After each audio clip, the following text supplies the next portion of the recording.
Hey guys, here we are at 14th part of the story. Where starts right after the Sasuke retrieval. Jiraiya takes Naruto on a 3-year training trip. Taking his training seriously, Naruto strives to become the best he can and learn everything that Konoha denied him. Don't forget to hit the like button and subscribe button. Now, let's jump right in. Deidara is dead, Zetsu reported to the rest of the Akatsuki members, his projected image flickering a little as he spoke. He decided to end the battle by turning himself into a bomb. "Oh my," Kisame said with a shark-like grin. "It seems we've lost another member, eh? I thought he was pretty strong too." Over on the other side of the cavern that he and his partner were resting in, Itachi opened his eyes to reveal the Sharingan as he looked around at the rest of the members. Sensing his partner's eyes on him but not really paying attention, Kisame continued. "So, who was it that killed him off? Was it Sasuke, or was it the Kyuubi Jinchuriki?" "It was Sasuke," reported Zetsu. However, it seems Sasuke was killed in the explosion as well. Itachi's eyes flashed as the plant-like man reported that. Only Konan managed to catch it as she was doing her best to pay attention to the proceedings around her and the reaction the other members had to the news. She was sure that knowledge on her comrade's disposition would help Naruto when the time came to fight them. "So, Deidara dragged Sasuke along with him into hell, huh?" said Kisame. "You should be grateful, Itachi," Pain said from where his projection stood. Deidara died while preventing any unnecessary hindrances. This Kisame also took notice when Itachi's eyes flashed at the leader. Grinning, the shark-like man said, "Is it just me, or are we missing someone besides Deidara?" "Tobi died as well," said Zetsu. Deidara decided to destroy everything indiscriminately. Konan did her best to keep herself from reacting to that information. She knew who Tobi really was. There was no way that man had been killed. She absently wondered if he was getting ready to cast off his disguise. If so, she would need to warn Naruto about it. "Oh, right, Tobi," Kisame said, sounding as if he had just remembered, all the while the grin stayed on his face. "I'm actually a little surprised he died. The kid always seemed to have some escape route handy. But I guess his number just came up, huh? That must have been one hell of a jutsu." "It doesn't matter," Pain decided. "There are plenty of people around Tobi's level that we can choose from to replace him. However, Deidara was valuable." "I don't know," Kisame said in a pleasant tone. "I rather enjoyed having Tobi around. He had a knack for turning this gloomy organization into something a bit more cheerful." Pain just sighed. "I'm leaving. At least mourn for Deidara in silence." Pain's image disappeared and soon enough, Kanan's vanished as well. Zetsu stayed long enough to leave a parting comment. "In that case, I will take care of Tobi's funeral. It's time for us to go." When the plant-like man had left, only Itachi and Kisame remained, as they were the only two figures that had been at the meeting that were not projections, being the ones who had carried the Jinchuriki to the cave in the first place. "Oi! Itachi, you alright?"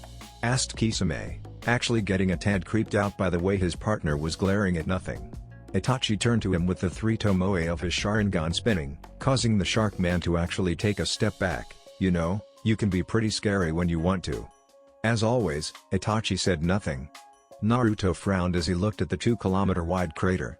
He was the first one of his team to have gotten here and had done his best to scout the area around and in the crater in search of Sasuke or the Akatsuki member. So far he had not had any luck.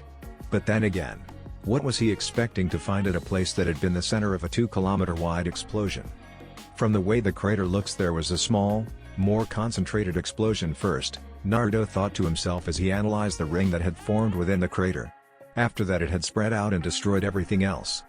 A sigh escaped his lips. "Even with my limited skills at sensing chakra, I can feel the amount of residue from Deidara, but I don't sense much of Sasuke. The other chakra is overpowering his." Not that it would have made much of a difference. Even if he had been able to detect Sasuke's chakra, there wouldn't have been much he could do about that. "Naruto!" The shout came from behind him and the whiskered blonde turned around to see the other tracking squads coming out of the trees. Sakura ran over to him and stopped at his side, breathing a tad heavier than normal due to her rush to get over here. "What happened here?" "I believe Sasuke was fighting the Akatsuki member known as Deidara," Naruto said. "I can detect faint traces of his chakra mixed in with the bombers. Unfortunately, it's so overpowering that even if my sensor abilities were up to snuff, I wouldn't be able to track him with it." "Kiba." He turned to the dog using ninja. "Can you pick up anything?" "It's faint, but I can smell Sasuke here," Kiba said, his feet subconsciously snapping to attention at the commanding tone in the blonde's voice. "I can also smell the scent of 2 other people that were here." "Well, We already know one of them was Deidara. Naruto frowned as he looked at the large blast crater. He's the only one capable of creating a bomb like this. His frown deepened. The other is likely a newer recruit, since their numbers have already been cut down by 4 as 3 of them had died and Orochimaru left. Konan had informed him that Madara was Deidara's partner, having taken on the alias of Tobi. But he didn't want to cause a panic by telling his team that in order to get to Sasuke they would in all likelihood have to fight the greatest traitor Konoha had since its founding. "I can pick up another scent," said the small white dog that had chosen to travel with Sakura. "It belongs to the one that had been carrying Sasuke's scent in town earlier.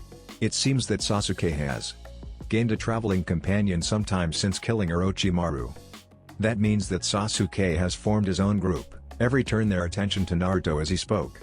He likely realized that fighting against Itachi without backup is tantamount to suicide, what with Kisame around. Even if Sasuke had the power to beat Itachi, he wouldn't stand a chance against both him and Kisame. "Are you saying that you don't think Sasuke-kun can defeat Itachi?" asked Sakura, not quite sure how she should feel about Naruto's statement. "Let's just put it this way, Sakura," Naruto replied with a humorless chuckle. "Sasuke could get 100 times stronger than he was before, but 100 times 0 is still 0.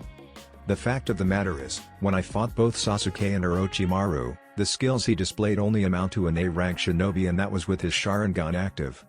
Itachi is on the higher scale of an S rank. He is one of the few ninja that carry the same strength as a Kage, on the same level as Sarutobi when he was in his prime. Of course, he was neglecting the fact that Sasuke had his cursed seal form, but he doubted Itachi would let him use it, and even then he doubted the older Sharingan user would lose." Shaking his head, the blonde continued, "It would take a hell of a miracle for Sasuke to win a fight against Itachi."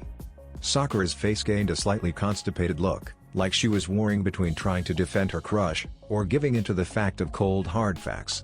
Naruto turned his attention to the nin dogs after having sufficiently cowed the pink-haired girl. "Can you pick up any trace of Sasuke's scent?" he asked Pakun. "No," the little pug said, "I'm afraid not. Sasuke's scent ends here." Which means one of two things: Sasuke died in the explosion. Naruto ignored the gasp of shock and hurt that came from Sakura. Or he used a Jikuken ninjutsu of some kind to escape. That brought up a few complications. While there were actually quite a few Jikugan ninjutsu, they were all difficult to master. Well, almost all. Not many ninja knew that the most basic academy jutsu, the Kuriwimi, was in all reality a low E-rank Jikuken technique. He likely used some form of reverse summoning to escape. Naruto narrowed his eyes as his mind began oming up with a plausible theory.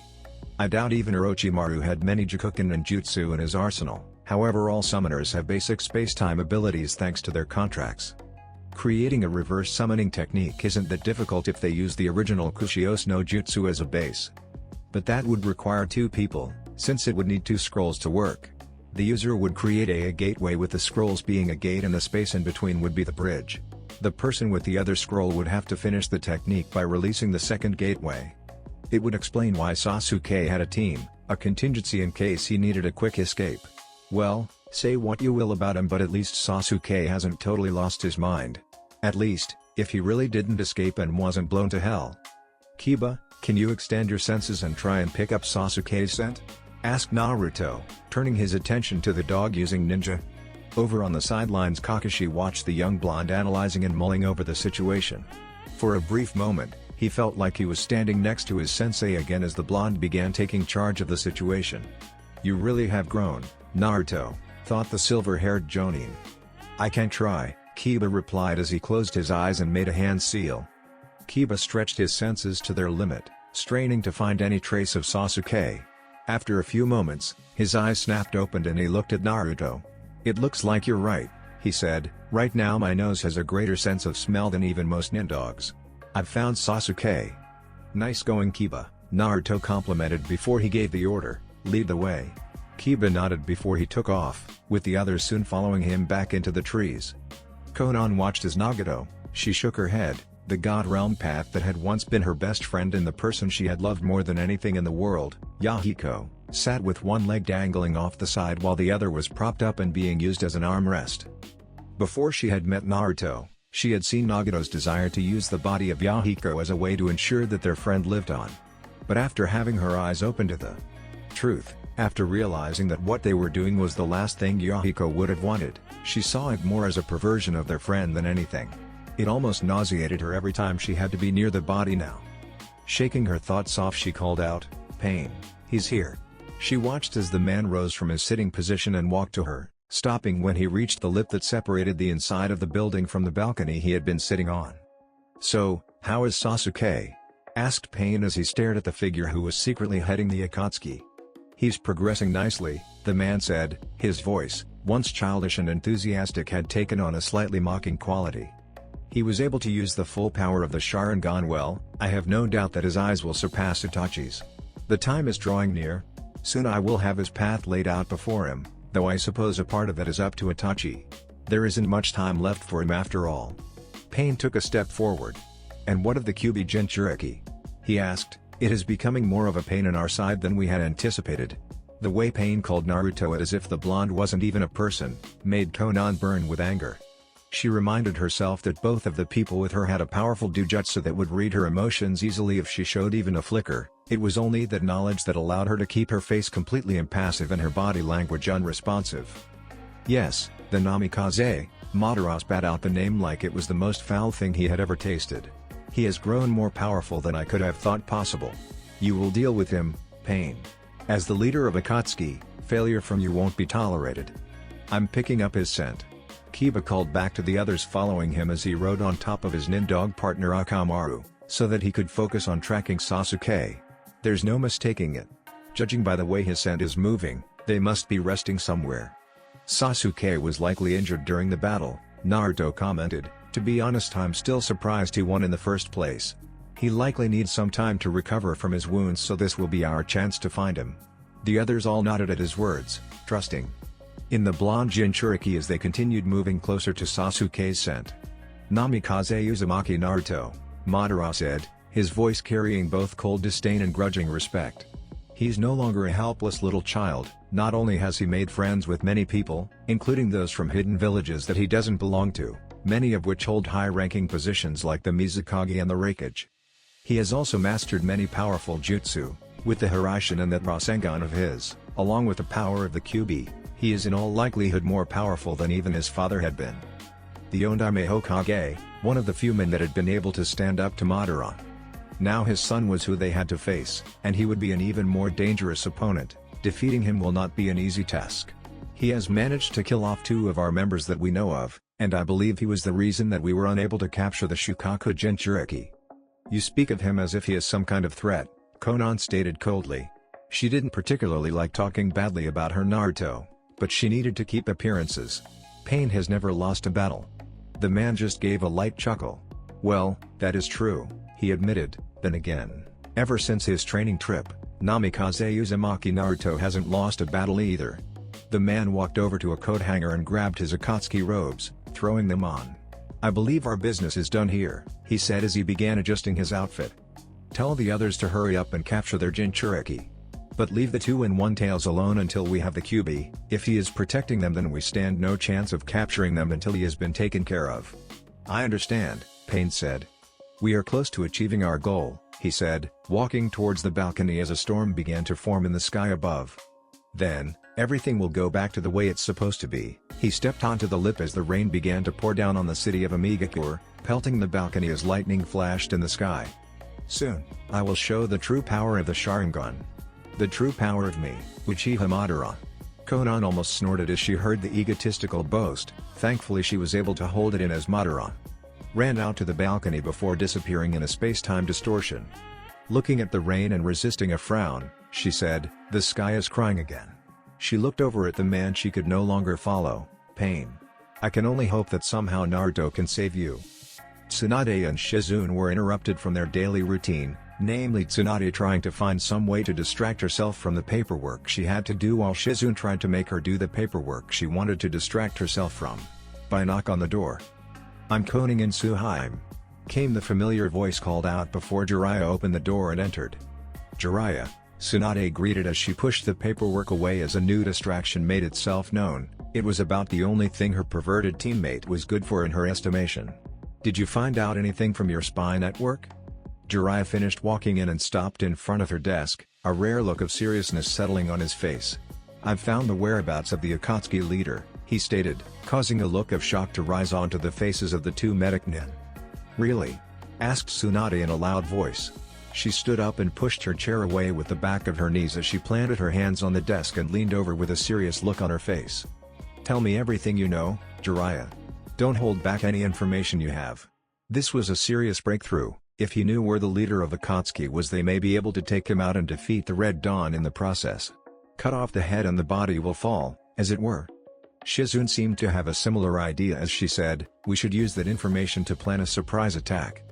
Now, take it easy," Jiraiya said as his laid-back manner returned. He held up his hands in a gesture for them to calm down. "Calm down," said Tsunade, incredulous. She held up a hand as her fingers began twitching, almost as if she wanted to strangle the white-haired man in front of her. "This isn't like making the sequel to one of your novels, Jiraiya. We can't afford to waste time.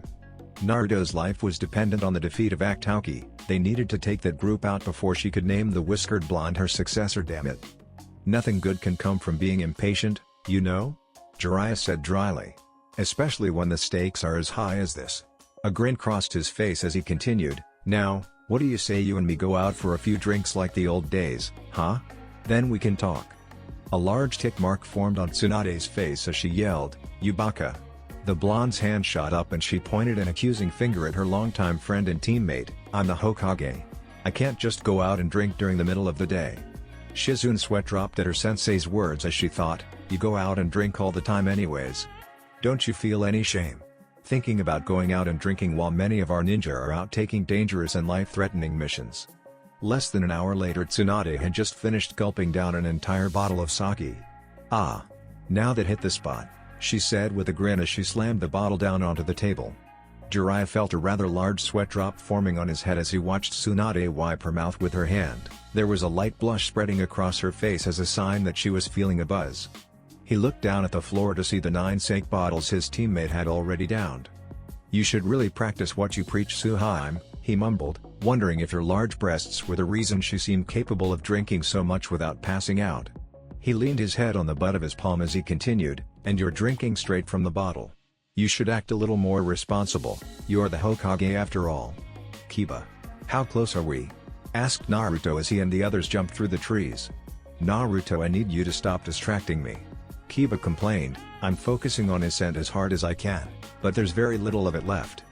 "Right, sorry," Naruto scratched the back of his head before sighing. He wasn't normally this anxious, but he couldn't help it at the moment.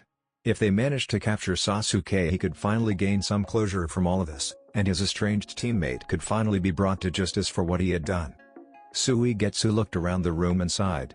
It had been pure luck that Sasuke had been able to summon Manda at the last second and activate that space-time jutsu to escape from the large explosion. Honestly, he had been positive that the Uchiha had been killed in that explosion. It had only been the contingency plan that Sasuke had come up with and told Suigetsu to carry out even if it looked like he was dead that kept the water user from just assuming the worst. Afterwards he had managed to reverse summon the raven-haired ninja, via the scroll and blood he had been given to complete the technique, while Karen and Juugo tracked him with the redhead's sensing abilities. Soothfully, Suigetsu thought that was the only thing the girl was good for, though were it not for Sasuke wanting her to be kept alive, the sword user likely would have killed the annoying girl by now. They had managed to take Sasuke to an inn where he could rest and heal. Hopefully it wouldn't take too long though, because Suigetsu was getting bored.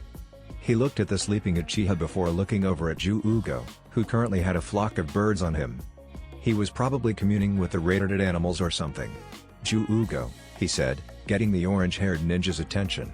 "I'm going to go and look for Karen." He stood up and made his way to the door as the larger man acknowledged his words with a nod. Suigetsu reached out for the small hole that would pull the sliding door open, when it was knocked off its hinges, smashing into his face and causing him to fall to the floor. He tried to get up but a foot smashed on the door and stayed there, keeping the water-using ninja from being able to get up. What the hell?" muttered Suigetsu. "Wake up, Sasuke," shouted Karen as she continued to unknowingly squashing Suigetsu. Not that she would have cared even if she did know. "We've been followed. What should we do?" Sasuke blinked as he turned to look over at Karen, who just blushed and raised a hand to her face. Even when he just wakes up, he's so hot. "We're leaving." Sasuke made his decision and sat up. "Get ready. Juugo, Mark all of the Akatsuki hideouts that we know of on the map. Juugo nodded, and several minutes later the four of them were on the move.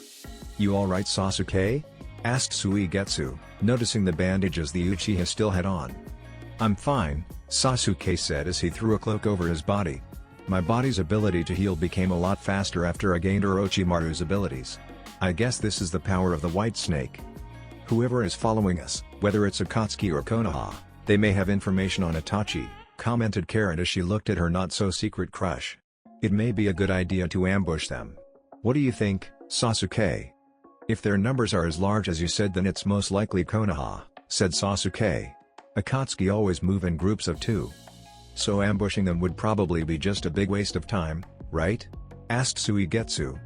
"Exactly, we'll just ignore them for now," said Sasuke. "So, what should we do?" asked Karen.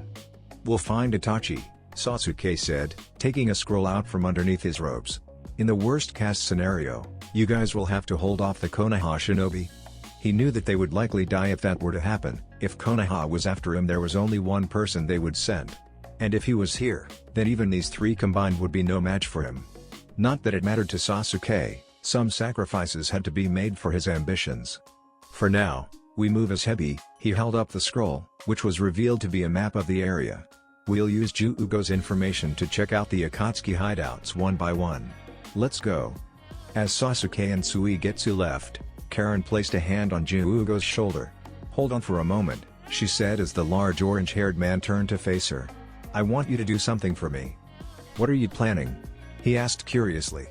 A grin formed on Karen's face as she held up a pair of sweaty and smelly clothes. These are the clothes Sasuke was wearing earlier, and they're drenched in his sweat. "Why are you holding on to Sasuke's old clothes?" asked Juugo. What he really wanted to ask was, "What the hell is wrong with you?" Since only someone who was seriously fucked up in the head would bother keeping a pair of someone else's used clothing, especially when it smelled as bad as the pair she was holding. Karen seemed to realize this fact as well and tried to cover up her stalker-like tendencies. "And no special reason, you idiot," she shouted as he held her glasses to her face.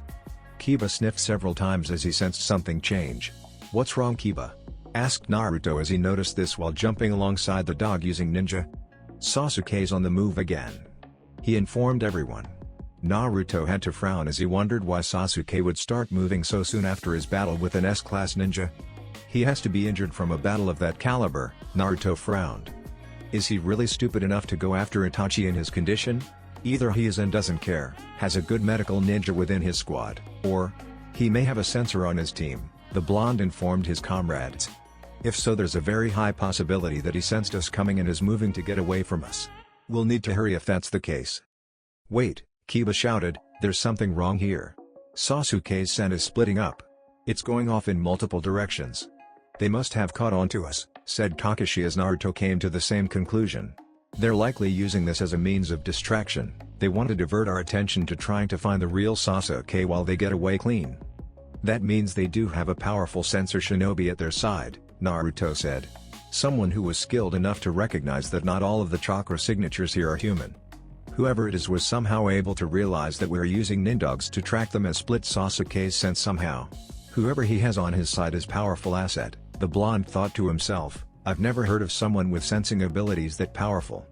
The distance between all of the different scents is too great for us to use our radios," said Kiba. "I don't even think the nindogs have that kind of hearing range. And I'm the only one who can track him, but I can only go after one scent." "Are you forgetting who you're talking to?"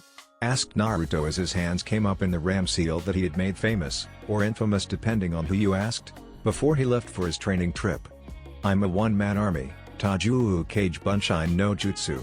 There were nearly several hundred puffs of smoke as the blonde Jonin created a mass amount of Kage Bunshin. Already having their orders, the clones shot off and began their search for Sasuke. Everyone looked at the mass amount of Kage Bunshin and nearly shook their head as they remembered how the blonde had abused this jutsu in his youth. The search continued and the Konoha teams moved through the trees. Naruto stiffened a little as he sensed a presence lurking in the shadows somewhere. No one else seemed to have noticed. It was as if whoever was hiding only wanted to reveal themselves to him. Acting with all the skills and stealth and finesse he had gained during his training period, Naruto swapped himself out with a Kage Bunshin so no one would suspect he was gone. For a while anyways.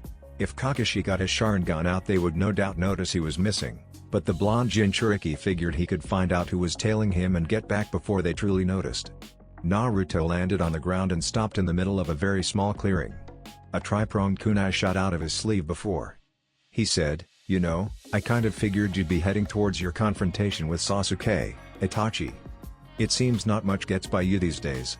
You have grown quite powerful, Namikaze Uzumaki Naruto." Itachi stepped out from behind the tree he had been hiding against. His Sharingan eyes were already out and Naruto wondered if he should expect a fight of some kind. "I kind of have to be on the ball, Itachi," Naruto said in a casual manner, though his eyes had narrowed and his body was coiled to strike at the slightest sign of aggression.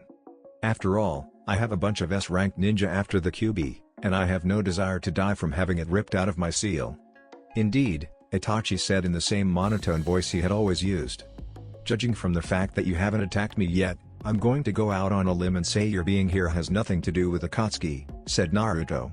He knew Itachi wasn't stupid. They both knew that with the Hiraishin and the blonde's ability to use Kyuubi's chakra to dispel Genjutsu that Itachi stood no chance against him. As good as the man was, he just didn't have the same advantages against the whisker-marked Tokubetsu Jonin anymore. If he were with Kisame then it might be a different story, but without that man's large chakra reserves backing Itachi up, the most the raven-haired man could hope for was a standstill. "You are correct," Itachi said, "I was merely hoping to talk with you." "So, talk," said Naruto, gesturing for the man to start speaking. "I have a question," Itachi started. "What do you intend to do with Mayatoto?" Naruto closed his eyes and sighed. "We plan on capturing him and bringing him back to Konoha." Opening his eyes he looked into Itachi's, unafraid of the Genjutsu the man could cast on him. "He will in all likelihood be executed for the crimes of betraying his village and joining up with an S-class criminal." Another frown marred the blonde's face. "Despite all that's happened, I still feel some form of friendship, or maybe rivalry is the correct word, for Sasuke.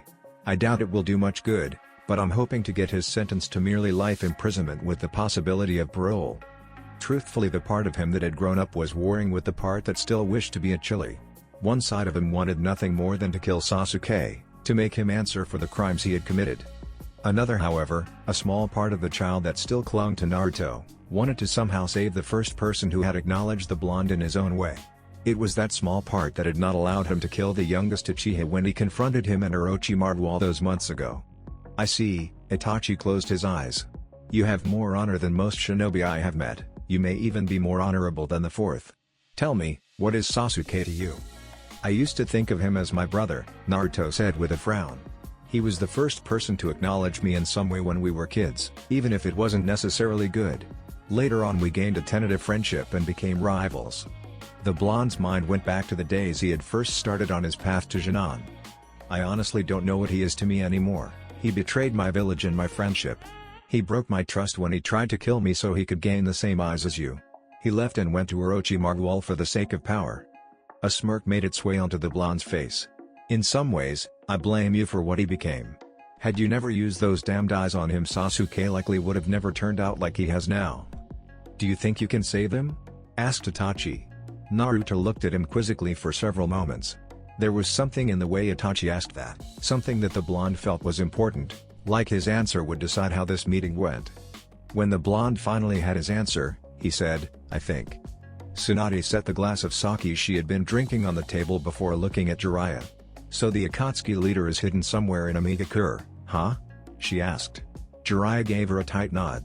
"But that country has one of the tightest border patrols around," she said. "They check everything: background, purpose of visit, the length you're staying, criminal records. You can't even get into the country without having nearly your entire personal profile on you. Even when they hosted the Chunin exams, they were so isolated it caused all sorts of problems. It doesn't sound like the kind of village that the leader of Akatsuki would be able to move in freely." "Maybe," Jiraiya admitted. "But since the place has so many restrictions for people coming in and out and their isolationist policies, it's the perfect place to hide any shameful truths." Tsunade looked curious at his statement. "Shameful?" Jiraiya nodded. "It seems that the country has been engulfed in a civil war for quite some time now, and the village has been split in two. There's also been rumors that the leader of Akatsuki is in charge of one of the two factions."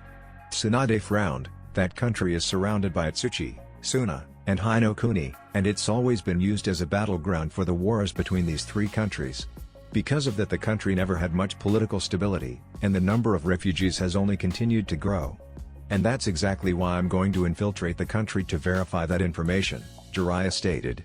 What? Tsunade's head shot up as she stared at her teammate in shock. It's too dangerous for even someone of your caliber to go there by themselves. Don't forget I'm one of Konoha's Densetsu no Sennin, Suhaime, Jiraiya said. You of all people should know what that means. Tsunade looked away from Jiraiya as a sad frown crossed her face. I'm sorry, she whispered, it's because of me that you're always getting put into these kinds of situations. However, her words merely caused Jiraiya to laugh. What's this? Feeling guilty all of a sudden, Suhaime? Tsunade smiled. You're the one who was originally supposed to be Hokage. The third always wanted you to succeed him. There's no way I would want to become Hokage, Jiraiya said dismissively. I'd be no good at the job. I do better when I'm on my own. Is that why you went off by yourself to try and stop Orochimaru from leaving the village? She asked, pouring herself another glass of sake. Jiraiya looked down at the swirling liquid inside of his own cup. Maybe, but I won't have to worry about him anymore. He gave a mirthless chuckle, though that just means I can write the sequel to my novel faster. And yet, reality sometimes seems even stranger than fiction, Tsunade said, holding up the glass of sake to her face and staring at her reflection. Out of all of us, I never thought he would be the first to die. Do you remember when the three of us would go up to that old geezer, the Sun Daime, and to think that the flat-chested Tsunade would grow such massive boobs and become the next Hokage, Jiraiya said as he decided to interrupt her reminiscing. With a lecherous grin he continued, times sure have changed. You used to be so beautiful and now you're a 50-year-old baba. The blonde Hokage looked like she wanted to beat Jiraiya's face in for that statement, but he continued talking as if he had no idea what she was thinking. You know, it pains me to see how you store the memories and thoughts of the people you lost in those large boobs of yours. And those memories are just going to grow. Tsunade stopped talking at that. She knew Jiraiya used terrible analogies and understood what he was saying. Plus she was drunk enough that the desire to hit the pervert for mentioning her breasts was small, for Jiraiya anyways. Oh well, there's no use dwelling on the past, Jiraiya said as he knocked back his drink. Now my role is to set an example for the new generation and do my best to help them in the coming times. He thought of his newest apprentice, the boy that had surpassed all of his expectations. For that, I'll gladly give my life, smiling. That's one of the cool things us old farts can do. If it's possible to save him, then it's worth a try, Naruto said. If I can, I will. But if Sasuke becomes lost to his darkness, then I will save him in the only way possible. I'll kill him. For a long moment the two stared at each other, one with an impassive expression, the other with narrowed blue eyes. After several seconds, which felt like minutes, Itachi gave the blonde a sad smile. I see, then perhaps you can do what I had failed to do, Itachi said at last. What? That was not what Naruto expected to hear. Allow me to reveal some truths that you will need to know if you are to ever bring peace, Itachi intoned as he pointed a finger at Naruto. Tsukiyomi. Akatsuki. Tsunade muttered as she and Jiraiya sat down on a park bench after she finished puking up the alcohol she had drank. For someone to be capable of controlling a group of people that powerful, he must be extremely strong. And you're planning to just waltz right in there like you own the place. Well, Jiraiya sighed, he wasn't really good at these things. I guess I'll be on my way. You know, I always thought I had nothing left in life after Dan and Nawaki died. Tsunade's words caused Jiraiya to pause. They had been everything to me, the last member of my family and someone I had hoped would start a family with me. After they died, I always assumed I was alone. Tsunade. Jiraiya started, but was interrupted by the busty blonde. I ran away from all my problems, I gambled and drank away my entire fortune because I was the only one who could use it anyways. Tsunade placed a hand on her stomach. And I'm long since past the ability to reproduce. In a much softer voice, she asked Jiraiya, have you ever believed yourself to be alone, only to find out that you've essentially ignored the last member of your family for the first 12 years of his life? Are you talking about Naruto? Asked Jiraiya. He knew that Tsunade's mother was an Uzumaki, so she and Naruto were technically related. But they couldn't be anything more than distant cousins at most. Could they? When you had me run that blood check to see if he had any bloodlines, I decided to run a search for other ninja he could be related to in our database, Tsunade said. I found much of what I expected. He's the son of Minato and Kushina, but Tsunade, okay. Now Jiraiya was starting to get legitimately concerned. Tsunade looked like she was about to burst, Tears of guilt and shame were welling up in her eyes and looked like they would overwhelm her. I found out that I'm not the last of my line, that I had a hidden family member in Konoha all this time. Tears were now beginning to fall as she gave Jiraiya a helpless look. I found out that Naruto is the grandson of the person I cherished most in the entire world. Jiraiya choked in shock. You don't mean he's? A sob racked Tsunade's body. Yes, Naruto is the grandson of Senju Iwaki, Mayatoto. You plan on dying, aren't you? Said Naruto as he stared at the man before him. He could see it in the way Itachi stood, not as the powerful shinobi the blonde knew him to be, but as a man who was walking to his death. You're going to sacrifice yourself to Sasuke? Yes, Itachi said simply, as if he didn't care that he was going to be killed. From what Naruto had seen so far, he probably didn't. Are you sure letting Sasuke kill you is the best option? Asked Naruto. I know you love him, Itachi, but if what you showed me is true, then your brother has a very good reason to hate Konoha, if he were to ever learn of this. I know, Itachi sighed. I realize the risk I am taking, but I can't kill my brother Naruto. I had chosen him over my village the last time, when I was forced to act against my clan, and I would do so again now. Besides that, I only have a year or two left to live anyways. What do you mean? Asked Naruto, frowning at the older man. I mean, I have an illness that has been slowly killing me, said Itachi, getting Naruto's full attention. It has been getting progressively worse, and I don't have much time left in this world. The only thing I can do now is ensure that Sasuke satisfies his desire for revenge. And what if this decision leads to him hating Konoha? Asked Naruto. I get what you're trying to do. You want to wipe away the shame of your clan by letting the past stay buried. You let Sasuke kill you, he gets his revenge, and Konoha gets a hero who killed the slayer of the Uchiha clan.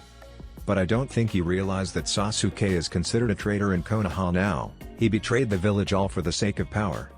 The blonde shook his head as he looked at the raven-haired man before him. Do you really think that by letting yourself be killed, that the Uchiha clan will be redeemed?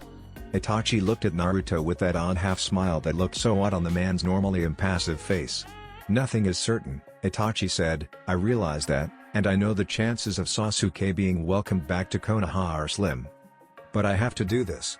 If for no other reason than the fact that Sasuke became what he is today because of me. For the sins I committed against him, I have to let him be the one to kill me.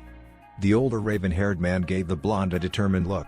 If what you say does come to pass, and Sasuke ends up hating Konoha, then I will be counting on you to do what I could not. Now, I must take my leave. This will likely be the last time we see each other, Naruto-kun. They then burst into a flock of ravens which flew off. Genjutsu, Naruto identified. He frowned for a few seconds as he stared at the spot Itachi had been, his mind whirling with the knowledge he had just learned. However, there wasn't much he could do with the information Itachi had given him at present. Deciding it would be best to move on, the blonde channeled chakra to his feet and jumped back into the trees, determined to get back to the rest of his squad before they knew he was missing.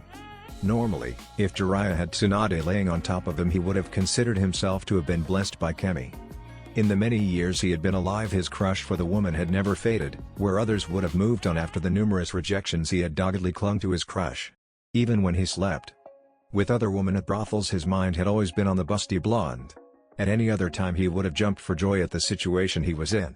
Great, the one thing I want the most has happened and I can't even enjoy it. Jiraiya looked down at the woman who had bodily tackled him to the floor and was currently shedding more tears than he had ever seen in his life. He was actually surprised by the sheer amount of tears coming out of her eyes, having expected her tear ducts to have dried out an hour ago. However, Tsunade seemed to have become a literal waterworks, and nothing he had said thus far managed to make her stop. Eventually, her crying turned to minor sniffles and the blonde woman placed her hands on Jiraiya's chest and pushed herself up. Sorry, she whispered as she got off the white-haired hermit. Are you alright now, Tsunade? He asked, curtailing his lecherous side for the moment. An impressive feat in and of itself. His busty teammate nodded her head and Jiraiya led her back down to the seat they had been sitting on before she had tackled him. Somehow, I feel like I should have known, Tsunade said as she wiped her eyes on her sleeve. Minato had never really acted like Nawaki, but his dream had been the same and his talent as a shinobi. It does make a lot of sense, Jiraiya added, nodding his head. I had always wondered if Minato had come from a shinobi family that simply died out. Part of the reason most civilian children never made it past Chunin was because they lacked the genetics for it. Sure, one could say that it was because ninja clans taught their children at a young age, and a part of that was true. But by and large the main reason was because children from shinobi families had larger, more powerful reserves of chakra due to the fact that their parents, grandparents and so on had all used chakra. That was why ninja like Sasuke had been able to use jutsu like the Gokyaku no Jutsu before he even became a Jonin. There's also Minato's ability with Chikuken ninjutsu, Jiraiya continued. Out of all the shinobi to ever exist, only Naidame-sama was as good as he was in that field. Though that doesn't explain why Naruto has a Kake Genkai, Tsunade said. Now that her tears had dried and she was no longer as distraught, she found it a little easier to talk about. Minato didn't have a Kake Genkai. You mean as far as you know? Jiraiya said, making Tsunade frown at him. Kake Genkai, special abilities that are passed down genetically in specific clans. We've always wondered why some people seem to have a specific ability like your grandfather and his Makuten while others of your clan did not. And yet clans like the Uchiha and Hyuga clans all have their dojutsu. What are you getting at? Asked Tsunade. Your grandfather could combine water and earth to create wood, Jiraiya said. Yet no one else in the Senju clan could do that. However, Naidame-sama was able to master Suiten manipulation to the point where he could literally create water by absorbing the moisture in the air. I've seen Minato do similar feats with his lightning and wind manipulation, powerful combination attacks that shouldn't have been possible due to the opposing nature of the two elements. Are you saying that the Senju clan may have some odd form of Kake Genkai? Asked Tsunade, wondering if what her friend was saying was true. If so, it would actually explain some things. Jiraiya nodded. I've been thinking about it and I believe the Senju clan's ability may be the ability to manipulate chakra in ways others simply can't. Shadaime-sama with his ability to combine wood and water, Naidame-sama with his master of Suiten Jutsu, you with your extreme chakra manipulation, your apprentice still hasn't mastered your strength technique, has she? No, Tsunade said, shaking her head. She's gotten close, but there seems to be something blocking her from using the technique to its full potential. Exactly my point, Jiraiya continued, and then we have Minato. He was actually the first to combine lightning and wind, though he rarely used it on the battlefield due to how destructive it was. It had just as much a chance of killing his allies as it did his enemies. And now we have Naruto, Tsunade said for Jiraiya, who can manipulate and combine water, lightning, and wind to create Arashi Jutsu. It's more of manipulating the very weather itself, Jiraiya said, but he does call it that. As he finished saying that, a serious look crossed the man's face. I think you should tell him, Tsunade. When the busty blonde looked away, he continued, Naruto deserves to know that he still has a family. But what if I tell him and he hates me for it? Asked Tsunade. You've practically been a member of his family since we brought you back to Konoha, Tsunade, Jiraiya said. Do you really think he would just abandon you if you tell him this? If anything, he'll just let you know that he now has a legitimate reason to call you Bakken. Tsunade snorted a bit at that, since she could easily see the blonde Jonin saying just that. Though a part of her was still deathly afraid he wouldn't take it so well, even if she knew that her thoughts on the matter were completely irrational. He has matured, Tsunade admitted with a fond smile. I almost couldn't believe how different he was acting after he got back from his training with you. Haha, he really has come a long way, hasn't he? Said Jiraiya with a hearty laugh. The brat managed to exceed all of my expectations. I can't even beat him in our spars anymore without going into Senin mode. He's easily the most powerful apprentice I've ever had, beating out his old man who had always been a once-in-a-generation genius. The last male member of the Sannin gave a rueful chuckle. Naruto has proven to be a once-every-few-centuries genius. I remember when he was just a snot-nosed little Jonin screaming about becoming Hokage, Tsunade said with a reminiscing smile. He used to be so much like Kushina. Ah yes, that red-headed tomboy, Jiraiya said with a grin. Always roughing it like one of the guys. She was a bit of a firecracker if I remember. They called her Akai Chizio no Habanero due to her fierce attitude and hair color. She grew up to be quite the beauty though, Tsunade said. Oh yeah, did she ever, Jiraiya said with a lecherous grin as his perverted side got the best of him. Jiraiya.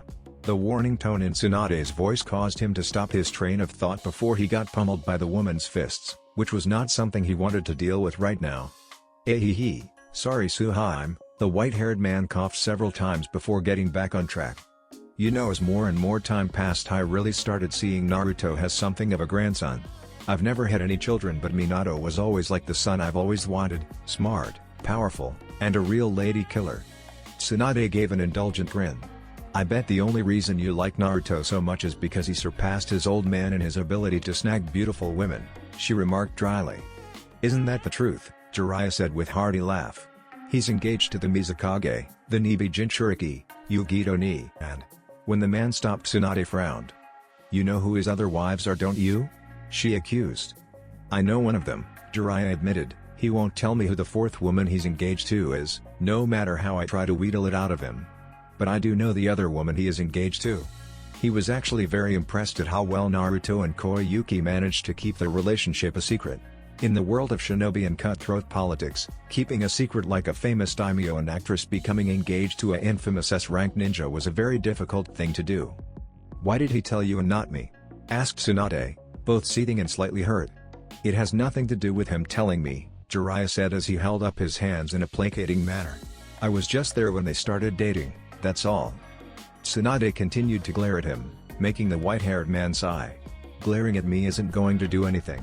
I promised Naruto I wouldn't tell anybody, and that includes you. Besides, we're still in a very public location. Even if I were inclined to tell you, I would hear. I suppose I can see your point, Tsunade sighed as she dropped the glare. And I can understand your desire to keep your promise to Naruto. As she looked at her teammate, a wistful smile came to her face. He's so protective of them, even when Meihu has an entire village of shinobi guarding her. She had been told about the rings they each had, how Naruto had placed the Hiraishin seal on the rings so they could call him whenever they wanted. She suspected it was the reason he would disappear several times a week when not given a mission. He acts a lot like Minato in that regard, Jiraiya said with a chuckle. He looked up at the sky to see the sun beginning to set. Well, I'd better get going. He stood up and grabbed his summoning scroll. Do you really have to do this alone? Asked Tsunade, her voice containing a hint of worry. Couldn't you at least wait for Naruto to return from his mission? I'm sure between the two of you, you could. I have to do this alone, Tsunade, Jiraiya interrupted the woman. I have my own personal reasons for doing this, and they need to be done alone. His words caused the blonde woman to look down. She knew very well why he felt the need to do this by himself.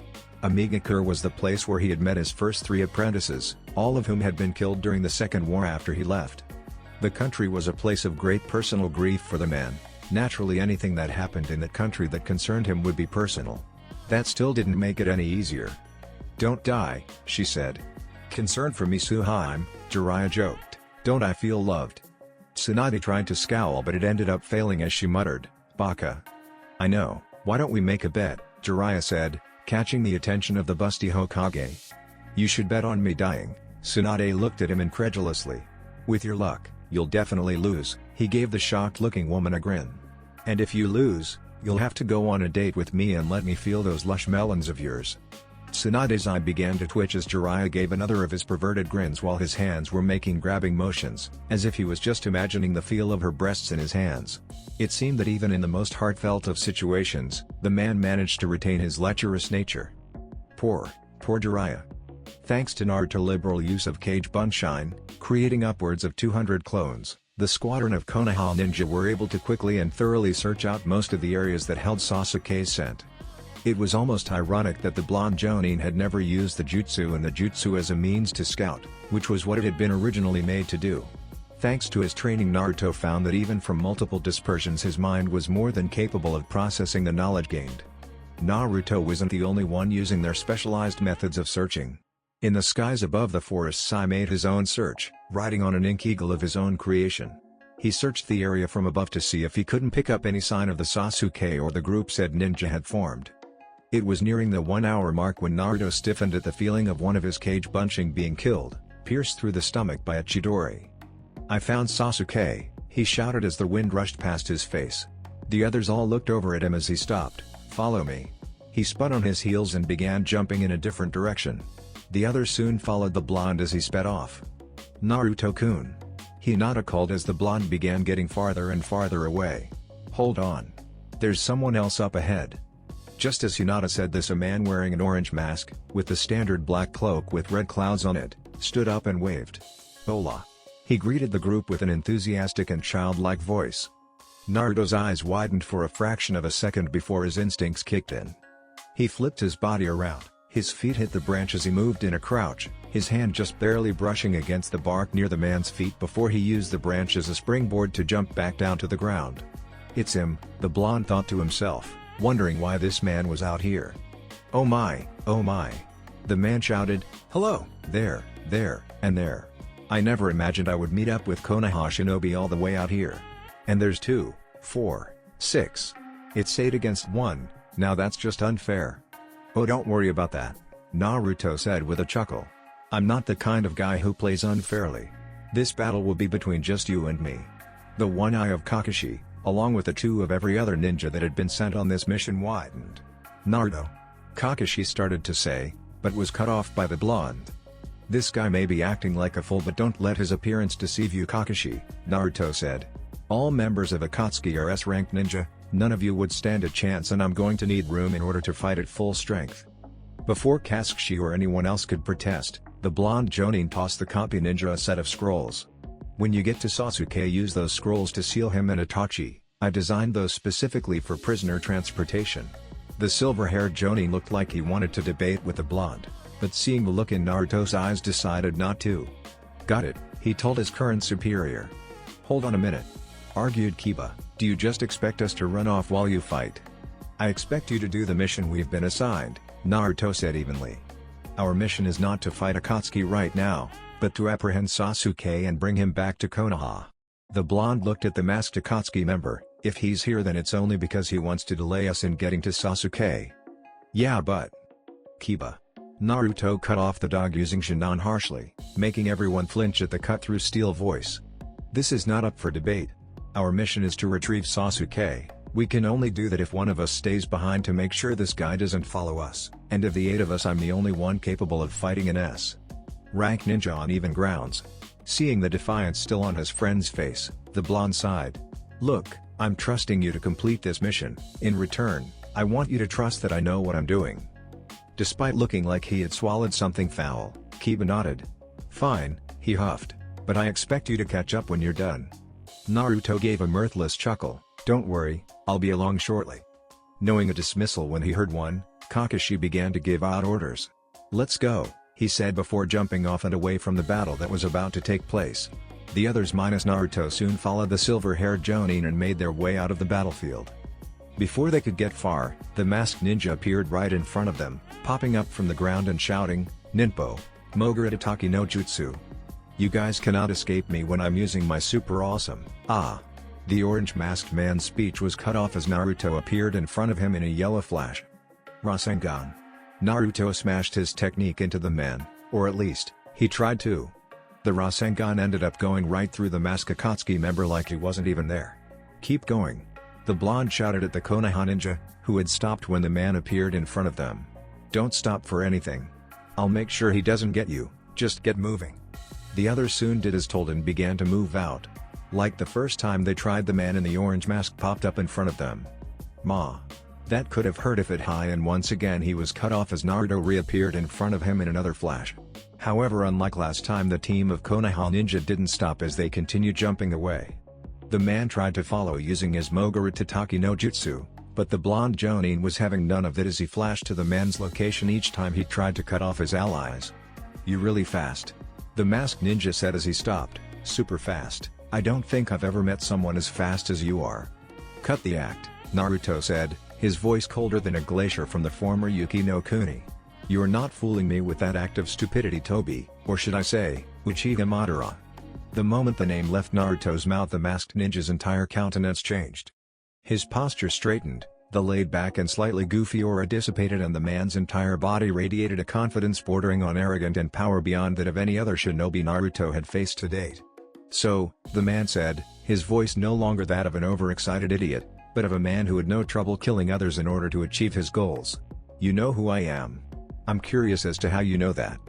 Naruto smirked as 2 tri-pronged kunai slipped into his hands and he slid into the stance his father often used in conjunction with his kunai. Do you really think I'm going to tell you that? Within the large body of water that surrounded Amigakure no Sato, a small toad stuck its head out of the water. This was not so strange. Amphibians of all kinds were often found near or around the water, and considering how much precipitation Amigakure received, there were far more toads there than there would be anywhere else. However, while there didn't seem to be anything remarkable about this toad, what it did next would easily be something that stepped out of the bounds of reality. Where if anyone that was not a shinobi had been watching, they undoubtedly would not believe what they were seeing. The toad opened its mouth, almost as if to croak. Before the creature could even make a noise, however, a large hand, followed by an arm, came out. This was soon followed by a head full of white hair, another arm, a body wearing a red and green kabuki outfit, and a set of legs. When the man's body was all of the way out, Jiraiya of the Seinen stood up. "Amiga-core," the man muttered, an unusually somber expression on the man's face. "I never wanted to come back here." Amiga-core was a small, yet highly industrialized hidden village located in an unnamed country. Its architecture was composed of several metallic skyscrapers with road ducts connected to them and mazy power lines surmounting. A number of smaller villages also surrounded Amiga-core. As its name suggested, it rained almost constantly due to a storm above the village. It was a place that held many bad memories for Jiraiya, memories of several of his many failures, of his loss against Hanzo, the deaths of his 3 students. There was a lot about the village that would haunt the Seinen until he died. Straightening his back, Jiraiya, the Gamma Seinen of Konoha and one of the most powerful men in the world, began making his way into the sprawling village. Pain's head snapped up as he looked out at the falling rain. His eyes narrowed. "Pain?" asked Konan, seeing the look on his face. "Someone has managed to infiltrate Amiga-core," Pain said. Konan had to fight hard not to let her eyes widen or her emotions show on her face. She didn't think it was Naruto. He had already infiltrated Ame, and they could see each other via Hiraishin kunai. But that didn't mean she didn't worry. Pain continued on, unmindful of her feelings. "Judging by their chakra and the fact that I didn't feel them until they entered suggests they are skilled." Jiraiya unsealed a plain tan traveler's cloak from a seal hidden in his vest pocket. Putting it on, he threw the hood up and walked out from under the small overhang he had used to stay out of the rain. As he wondered where the best place to start gathering information would be, he came upon a little shop with an old lady selling pork buns outside. He grabbed one of the buns off the stove the old lady had them on. Ack! He quickly began tossing the hot bun from one hand to the other in surprise. Though he supposed it shouldn't be, it had been on a stove after all. It was supposed to be hot. When it finally cooled down enough so that he could hold it in one hand, he reached into a pocket with the other and pulled out some money. "Bachan, I'll take one of these," he said to the old lady, holding the money out to her. "Anytime," the old lady said as she took the money. As her hand closed around the Rio, she eyed him warily. "You know, I haven't seen you around here before. You're not from around here, are you?" "That obvious, huh?" said Jiraiya with a jovial smile and a laugh.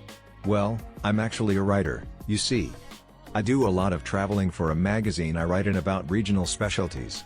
Jiraiya gave himself a mental pat on the back at picking this particular persona to adopt when he saw the woman's suspicion melt away and a smile to take her face. As a spy master, he had to always come up with false jobs and such in order to keep suspicion off his back.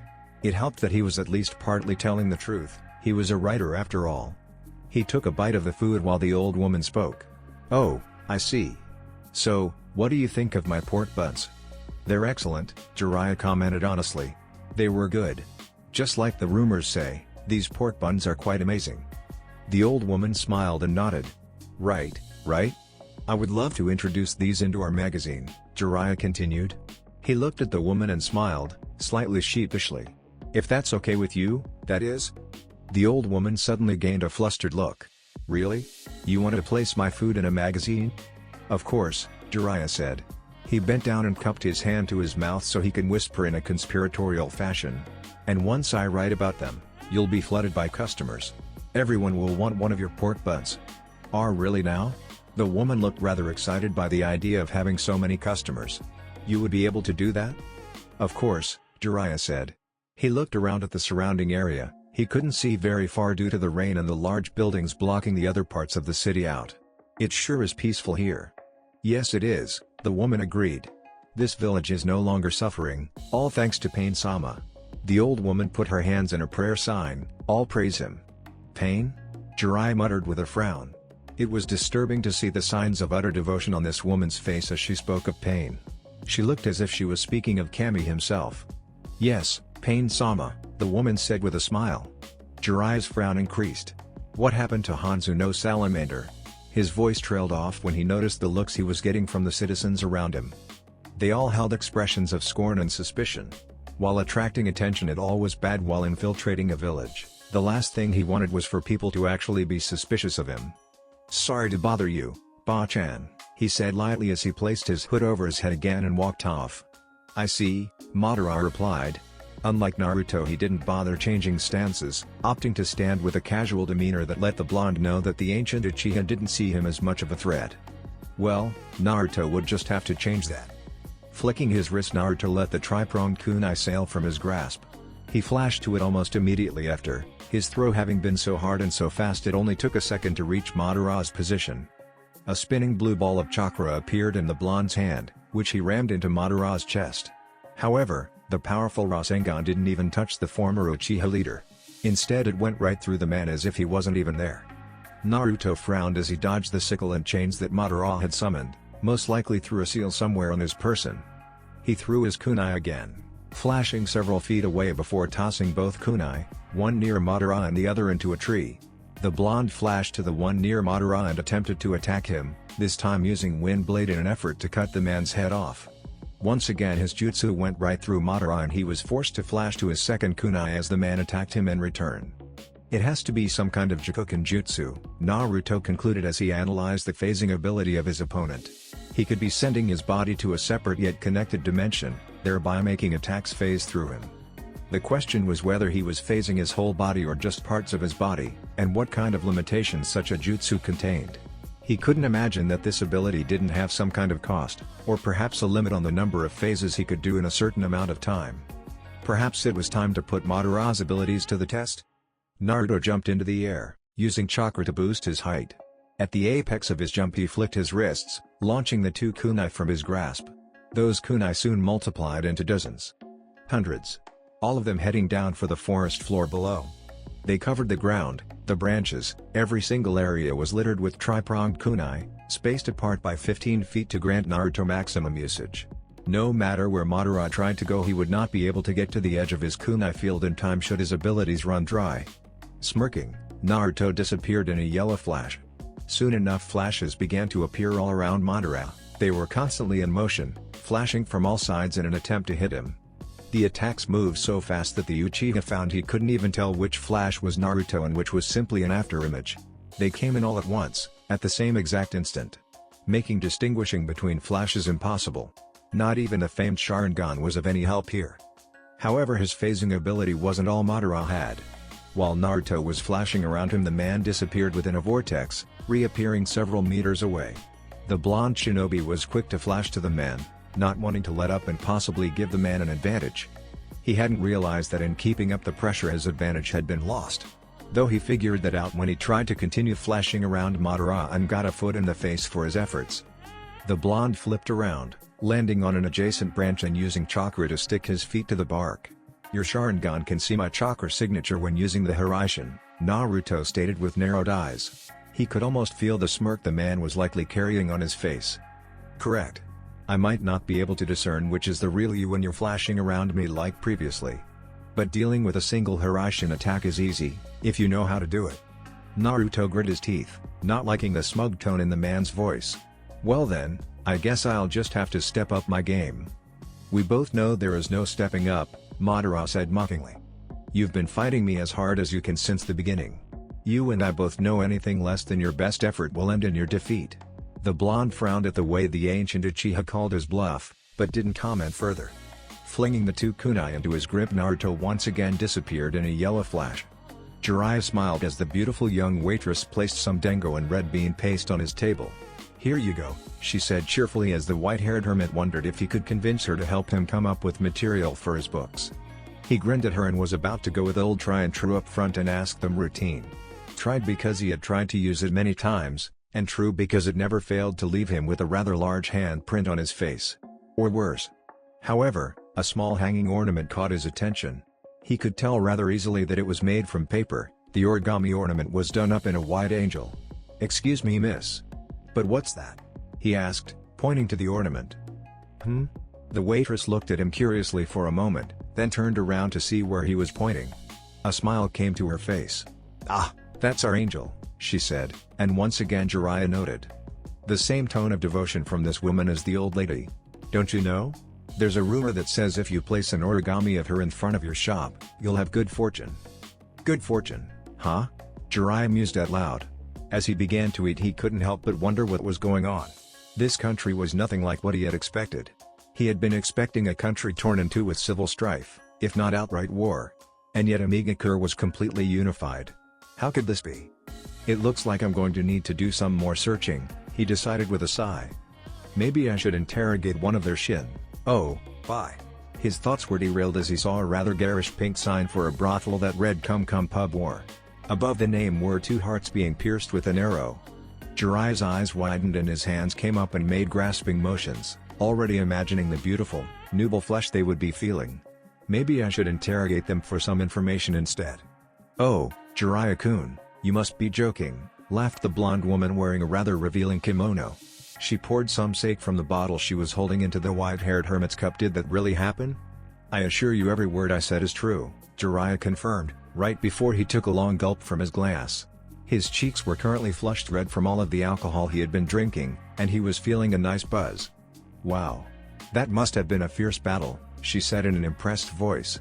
It was hard to tell whether she was really impressed, or if she even believed him. Call girls like her were trained to please the men they served, which included feeding a man's ego. Not that Jiraiya particularly cared if she was being honest in her admiration or not. Not as fierce as this battle, Tazuna-chan, Jiraiya said as he rather blatantly stared at her chest, which was almost Tsunade-sized. You know, your name is very similar to another girl I know. She was a lot like you, an amazing and beautiful woman. Seeing you makes the long trip I had to make to get here all worthwhile. Oh, so you're not from around here?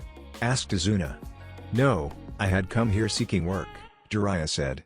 I heard there might be some decent paying work for a mercenary like myself.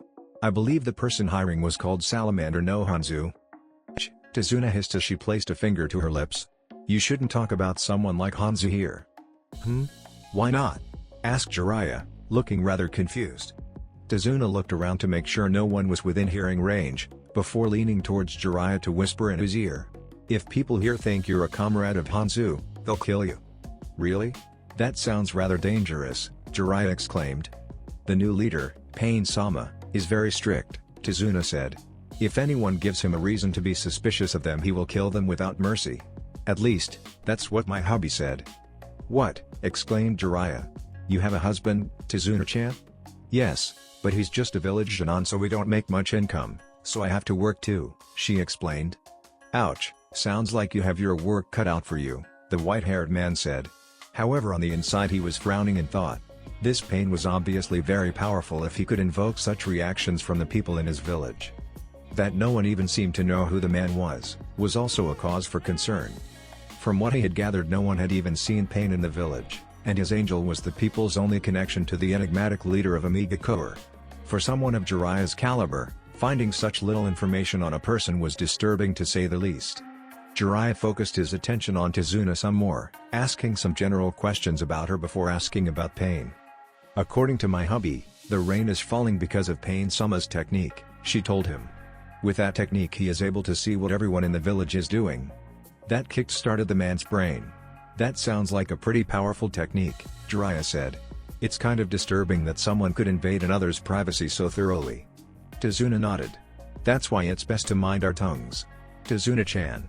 Tazuna looked up to see one of the workers calling for her. She stood up and bowed to Jiraiya. Forgive me, Jiraiya-kun. I'll be right back. As she walked off, the flesh from the alcohol Jiraiya had consumed disappeared, as did his act. His eyes narrowed in thought. If this Pain really has a technique like that, then he already knows I'm here. It's likely he's been watching me from the beginning. That was a disturbing thought. He had believed he had infiltrated the village successfully, but if the man could actually watch him somehow using the rain, then he had been caught the moment it touched him. Naruto grit his teeth as he used the Hiraishin to dodge another of Madara's kamuis. He and the ancient Uchiha had been fighting for nearly half an hour now, and neither had really landed a hit on the other. Naruto had suffered several nicks and cuts that had already healed over thanks to Kyuubi, and Madara's Akatsuki cloak was cut in several places, but that was the extent of the damage either of them had received. In the Shinobi world, combat was fast-paced and brutal. Every second counted, because a single second where you're not on your A game is a second in which someone can slip a kunai between your eyes. Most Shinobi battles don't last more than 15 minutes, and the longer battles are normally the ones done between shinin who don't know more than the basic academy jutsu and have maybe one or two tricks up their sleeve. As ninja progress in rank and ability, the amount of time those battles take lessen. Most battles between Jonin level ninja don't take more than 5, maybe 10 minutes at the most, if the two trapped in combat are of equal or similar strength. That was why the battle going on between the two currently in the clearing was so unusual. The battle currently happening between Uzumaki Namikaze Naruto and Uchiha Madara was not only remarkable in just how long they had been fighting, but in the speed with which they fought. The Hiraishin, probably the most famous Jikuken jutsu to ever grace the elemental nations, a jutsu that was made famous for the decimation of somewhere around 1000 Iwa ninja during the Third Great Shinobi War. A jutsu that Naruto used to replicate that feat during the time he spent in Kiri, helping his fiancée Terumi Mei, the now god-dime Mizukage in Karakura's civil war. And the space-time abilities of Uchiha Madara, a man whose skill was legendary, and whose prowess in war and the art of combat was unparalleled, a man who was said to only have one equal in Senju Hashirama, the founder of Konohagakure no Sato and leader of the Senju clan. It was a battle where the speed being used by the two was so great that no one else would have been capable of keeping up with it, save maybe the Yondaime Reikage, a battle in which every millisecond could mean the difference between life and death. There was no room for mistakes in combat on this level, and both Naruto and Madara knew that. Fuuten, Kamiorishi Naruto gathered a vast amount of wind chakra into his hands and unleashed it in a powerful vortex that flew towards Madara at insanely high speeds. They would have struck had Madara not gone underground and used his whack-a-mole jutsu to appear on a tree several meters away. "You'll have to do better than that, young Namikaze," Madara taunted. "Don't act so superior, Madara," Naruto said with a frown. "I may not have hit you, but you haven't done much damage to me either." True, I suppose we're in a bit of stalemate then," chuckled Madara. "Not for long." Naruto growled as he began gathering lightning chakra into his left and water chakra into his right. Ranten, Tsutoryu no Tama, the blonde shinobi thrust out his hand and launched a condensed ball of water that had electricity crackling inside it. The ball began to morph as it moved, the lightning moving to the front as it took the shape of a dragon head. The crackle of the lightning made the dragon bullet sound like it was roaring at Madara as it crashed into the man. Or at least it seemed to crash into him. "Oh my! What a powerful attack," Madara said. "Truly, you are a powerful shinobi." "Don't patronize me, Madara," Naruto said with narrowed eyes. "Ah, but it's so fun," Madara chuckled. "That's quite a scary look, Naruto-kun. You really should be more careful with who you glare at." Naruto's lips thinned into a small line. He despised how this man was mocking him even as they battled. It was like Madara didn't even deem him a threat. Using the Hiraishin, Naruto appeared less than 2 feet from Madara, 2 fingers extended outwards and pointing at the Uchiha. Raiten, John, a lance of white lightning shot from Naruto's fingertips and pierced through Madara's body. Before the lightning attack even hit, however, the blonde shinobi had already flashed to another seal behind the ancient Uchiha. Ranten, Senko Shikyo, a white beam with the same diameter of Naruto's finger shot towards Madara, piercing him through the head. Once more Naruto was gone in a flash and reappeared right in front of the Sharingan-wielding ninja. Fuuten, Shinko Rinpa, Naruto took a deep breath and then exhaled an untold number of wind blades.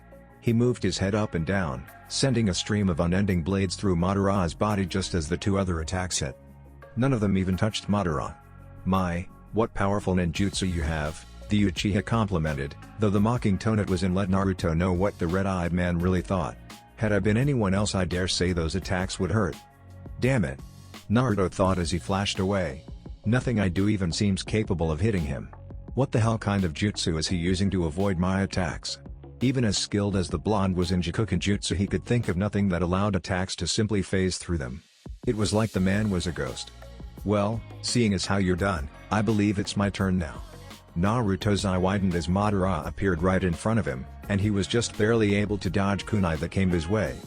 He attempted to grab the Uchiha by the hand and pull him into a kick. However, all that happened was his hand phased through Madara's wrist and he was sent flying backwards with a kick. Flipping around, Naruto landed on a branch and glared at Madara. He's pretty fast even without manipulating space and time. "I need to be ready." Naruto watched as Madara appeared right in front of him again. While the man seemed to have gained quite a bit of speed, it was nothing the blonde couldn't handle and had only surprised him because he had not been expecting it. Naruto flashed behind Madara and launched a wind blade through the man's body. It phased through as always, but the blonde refused to let that bother him. He flashed again and sent a beam of Ranten chakra at Madara, a much larger beam than the small one he had fired last time.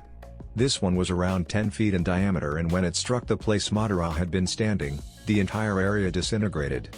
The beam flew through the tree, literally vaporizing the trunk. With that part of the trunk gone, the top of the tree had nothing holding it up and it soon fell down to the floor below with a loud crash. Oh my! Now that was scary. Nothing I do seems capable of affecting him, Naruto thought with narrowed eyes. Without understanding his jutsu I can't figure out what weaknesses it has. Damn. Naruto wasn't quite sure what to do in this situation. While he had been in some tough battles, no one had ever pushed him this far, and no one had ever had a technique he couldn't break down and analyze. It was frustrating and made even worse by the fact that the man he was fighting didn't seem to be taking this battle seriously. Maybe I should go for something with a more area-wide effect. The battle soon began to take a step in a new direction as Naruto began using a combination of Hiraishin and powerful ninjutsu to keep Madara from doing much more than letting the attacks phase through him. It was the only weakness he had really discerned. Madara could only move so much when using his phase ability. Naruto didn't know why, but he wasn't going to look a gift horse in the mouth. While the battle was going on, the blonde ninja began releasing more and more of his chakra into the atmosphere. An act which did not go unnoticed by Madara. What's this? The ancient Uchiha wondered as he watched the boy saturate the surrounding area with his chakra. What is he up to? Almost done, Naruto said to himself. Overhead the sky began to darken, rain started pouring down and lightning could be heard within the storm clouds that had suddenly formed overhead. Naruto's eyes began to take on a fierce blue glow, lightning crackled inside of them as he began gathering more and more chakra. You should have taken me more seriously, Madara, Naruto said in a tone that quite literally oozed with power. It was as if the chakra he had gathered was so massive it affected his tone of voice and speech. Now you're going to regret it. Madara watched curiously as Naruto jumped into the air. And stayed there. What? A shocked Madara thought as the blonde shinobi continued floating in the air, his hands raised over his head as if attempting to make an appeal to Kemi. There was a pulse of chakra, so thick and powerful it was visible even without the Sharingan. It spread out across the area, pushing out exactly 2 kilometers before stopping and creating a light blue dome that encompassed the area ground below and the storm clouds above Naruto. Great hailstones ranging from the size of pebbles to that of large boulders began crashing into the clearing. Dozens of trees were hit with these mammoth-sized stones, which tore through them like a scythe tore through wheat. The wind began to pick up, growing into a fierce hurricane-like storm in less than a second. Trees were whipped every which way as the wind lashed out at them. Cuts began appearing on the bark as the wind began taking on a sharp quality. Then, as if the gods themselves had decided to try and smite Madara, 4 large tornadoes came crashing down into the clearing. They tore up the land, gouging out deep craters of earth and stone, which was then funneled into the tornadoes and swirled around them in motion with the wind. The attack, which many would only believe was an act of nature, was awe-inspiring in its power and fury. Then the lightning came down. It crashed into the clearing, tearing the world asunder and sending a massive shock wave through the earth. Where the lightning struck, sparks would cascade across the land in all directions, consuming and destroying everything in their path. With a scream that seemed to shake the very heavens themselves, Naruto let out the rest of the chakra he had been gathering. The entire world became blinded in a flash of white light. Pain stood on the open balcony, letting the rain hit him as it fell. His eyes roamed over the village. Konan, when I stop the downpour, I want you to use your ability to stop the intruder. Konan did her best to still her fast-beating heart and nodded. Leave it to me. Pain ran through several hand seals and began releasing his chakra. It's done. Right. Jiraiya almost smiled as he saw the Genin he was waiting for walk into the bar he had built using a transformation toad. When Tazuna had left, he had taken the opportunity to follow her and discovered her husband was coming back from a mission of some kind.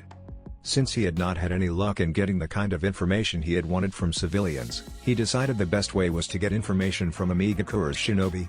He had given himself a basic disguise. He now had short black hair, along with a goatee and sunglasses. Have such an elaborate disguise might be an unnecessary precaution, but he couldn't be sure that Pain didn't know what he looked like and sent that information to the shinobi under his command. He wasn't going to take any chances now that he knew how dangerous the man was.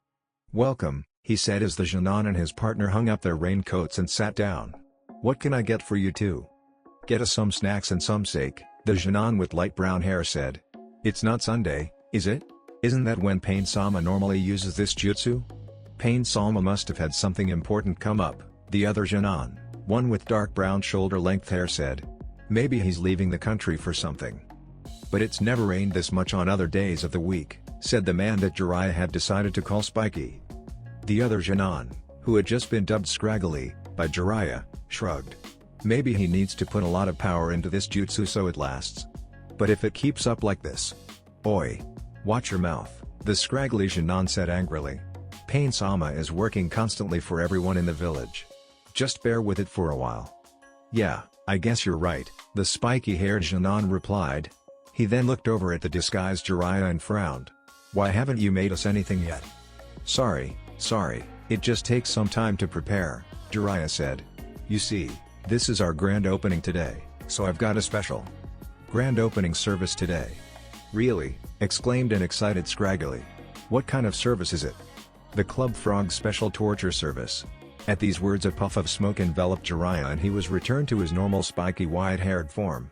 The two Shinon quickly leapt to their feet, but before they could do anything the pair was engulfed in a large cloud of smoke. Screams soon echoed from inside the bar, which began to morph and shrink until it turned into a small toad. The toad quickly hopped into the surrounding lake where no one would be able to find it as Jiraiya began to interrogate the two Shinon. The attack done by Naruto had not gone unnoticed. The entire team that Tsunade had put together had all stopped to look at what could only be a contained version of Armageddon. What the hell is that? Shouted Kiba. I don't know, Hinata mumbled with wide eyes. I can't use my Byakugan on that, there's so much chakra I'd go blind if I did. My Kikouchi tell me that's all Naruto's chakra creating that attack, Shino said. Truly attack did not do the massive done of well-contained annihilation justice, but there wasn't anything else the Aburame could think of to call it. You're telling me that's all Naruto, Kiba shouted. The look of dumb wonderment on his face would have been priceless and something Shino would have used for nice blackmail material, had the situation not been so unbelievable. That is exactly what I am saying, Kiba-san, Shino replied in the same monotone voice he always used. No more words were spoken as everyone watched in a mixture of shock and awe at the dome, which had now become a pure white that no one could see through. A few seconds later the dome had cleared, allowing them to see what had come its wake. There's nothing there anymore, Sakura stuttered with wide eyes. Everything that was within the dome is just gone. Hinata, can you see anything? Asked Kakashi. Hinata tried activating her Byakugan, only to gasp in pain and turn them off a second later. No, there is still far too much chakra saturating the area. She blinked several times as if trying to get rid of spots that appeared before her eyes. Kakashi sighed. Let's not stay here. Whatever Naruto did, he did it to give us enough time to capture Sasuke without interference. Let's go. Naruto floated back down to the ground. As soon as his feet touched the now decimated ground he was forced to a knee as he gasped for breath. His entire body felt like it was on fire. His muscles were twitching spastically and every millimeter of movement sent jolts of unrelenting pain through his body. Even with his impressive pain tolerance, all he wanted to do was bitch and moan about how much pain he was in. Fuck. I didn't think it would hurt this much. Naruto hacked up several globs of blood. He grimaced when he noticed the blood was charred black. Well, damn. QB, damage assessment. There was a large sigh from the great beast in his mind. You have fried most of your nervous system, your veins have been charred beyond belief, and your muscles all look like they've been placed in a deep fryer. A chuckle escaped the creature's throat. You should be good in a few hours. I have to admit, that was a rather impressive attack, brat. Almost reminds me of my own force of nature abilities. Gee, I feel so happy that I'm being compared to a furball with a chip on his shoulder, Naruto said in a sarcastic tone. He chuckled when he heard a grumble of impudent whelp in his mind. The blonde felt Kyuubi's chakra begin flooding his body and sighed in relief. While the Baiju's chakra may be poisonous to anyone else, to him it was the ultimate painkiller. He could feel all of his damaged internal organs being mended together and knew it wouldn't be long before he could move again. A flash of instinct, a warning of imminent danger was all that saved him from being impaled by a sickle. Not to say that Naruto got away unscathed. He had only managed to roll to his feet and turn around before being impaled through the shoulder. Naruto grunted and bit his tongue hard enough to taste blood as he found himself staring at Uchiha Madara. That attack was quite deadly, the Uchiha said, and for once his voice was entirely serious. And with good reason, as the man's left arm was gone entirely, his mask was cracked and half of it had fallen off, revealing the left side of his age-lined face. He was also missing his right leg below his knee and his remaining hand only had 3 fingers. Had I been any slower that would have killed me. How are you still alive? Shouted Naruto as his frustration boiled over. That was my strongest attack. There's no way you could have survived that. Au contraire, my dear fox. I am quite Resourceful. Surviving that attack was hard but not impossible for one such as me. Naruto snarled as he grabbed the sickle and sent as much lightning chakra as he was able. Due to the damage he had sustained, he ended up getting hurt too, but it completed its objective of getting Madara to let go of the weapon and jump away. Though how he was able to move so nimbly when he only had one leg was beyond the blonde. Naruto grunted as he pulled it out and threw it away. He stared at Madara as he prepared for another round. If he were honest with himself, the blonde knew he would not last for much longer. Not unless he got at least an hour or two of rest so he could recover from the damage he had done to himself. Not that he was going to be giving up anytime soon. "It seems we are at a stalemate," Madara replied. "Maybe," Naruto stopped mid-sentence before smirking. "Actually Madara, it seems I'm going to need to reschedule our little playmate for another day. I've got to go. You know how it is, places to go, people to see. But don't worry, I'm sure we'll meet each other again real soon." With that, Naruto disappeared in a yellow flash, leaving behind a frustrated Madara who finally let loose a scream of pain from the loss of his limbs. "Report," Naruto ordered as soon as he appeared next to Kakashi in a bright flash of yellow. He didn't let anyone see just how much it hurt to even speak. "We have Sasuke," Kakashi said, holding up the prisoner transportation scroll. "As well as the corpse of Itachi." "So Sasuke won?" Naruto already knew Sasuke would win. Itachi had not gone to meet his younger brother to kill him, but to sacrifice himself to him. But he had to keep up appearances, for now. "Yes, when we got there Itachi was dead and Sasuke was unconscious," Kakashi said with a nod. It looked like they had both been through one hell of a battle. The one-eyed man then looked the blonde up and down. "Though I don't think either of them were as beat up as you." Naruto would have chuckled had doing so not hurt so much. "Yeah well, that Tobi character was harder than I thought." "I'm sure, that must be why you destroyed 2 kilometers of forest," Kakashi said with an eye smile. "It was," Naruto replied. He didn't have the strength to rise to Kakashi's bait right now. "It looks like our mission is complete, so let's head to Konoha." "Hi."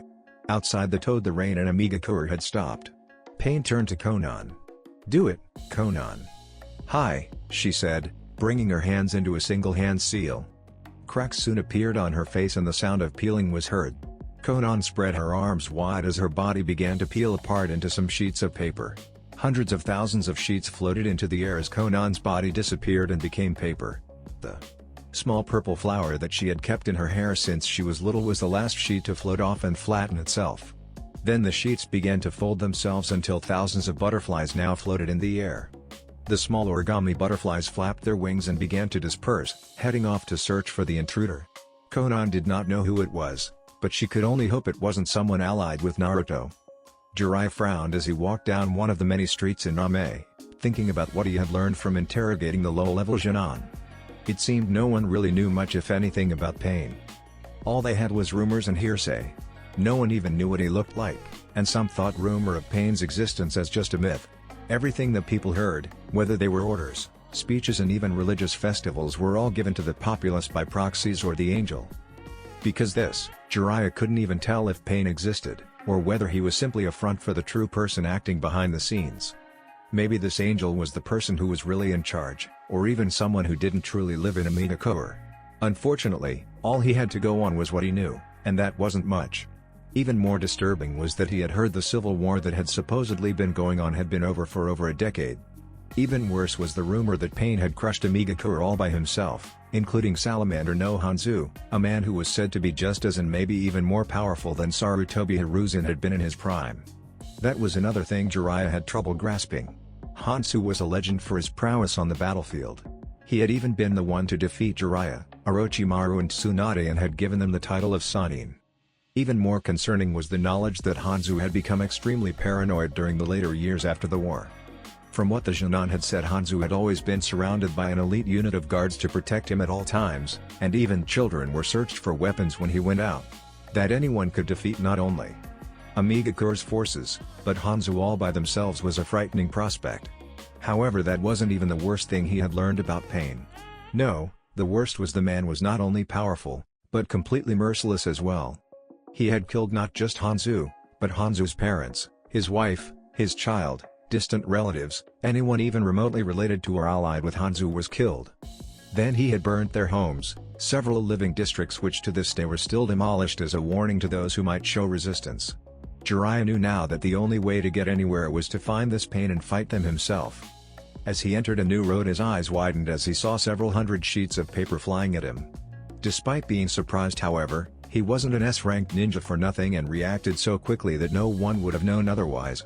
His hands went through several seals in less than a second and blew out a large fire bullet. Katen, Enden. Konan was forced to move back as the fire bullet flew towards her. She reached the end of the road and backed up against the wall as the bullet exploded in front of her. The fire and smoke caused from the technique cleared a second later to reveal she was completely unharmed, and a large paper wall had blocked the attack. "I came here looking for pain, and instead I end up finding you." Jiraiya smirked at the beautiful blue-haired woman. "Not only have your techniques improved, but you've turned into one hell of a woman, Konan." Konan said nothing as she stared at the man who had been her sensei, and was the current sensei of her lover. She had been surprised when she first saw that their intruder was none other than Jiraiya. Though she supposed she shouldn't be.